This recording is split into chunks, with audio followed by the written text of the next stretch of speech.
full protection of workers' rights. Further, we have implemented measures to enhance our vocational training across counties.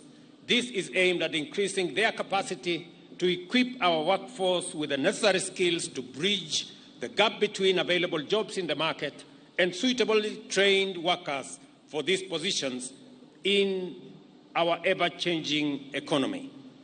The pace at which jobs are created in our country is way lower than the rate at which new workers enter the job market. Every year, 1 million workers enter the job market in Kenya, while only 200,000 are absorbed into formal jobs, both in the private and public sector. Labor migration, therefore, is a critical component of our socio-economic development, benefiting both Kenya and counties that welcome our workers.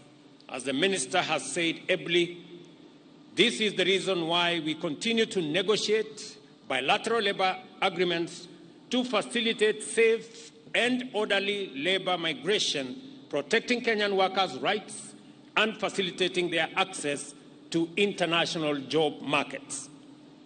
We are at the advanced stage of concluding several bilateral labor agreements with many countries, including the UK, Germany, Austria, Saudi Arabia, among others.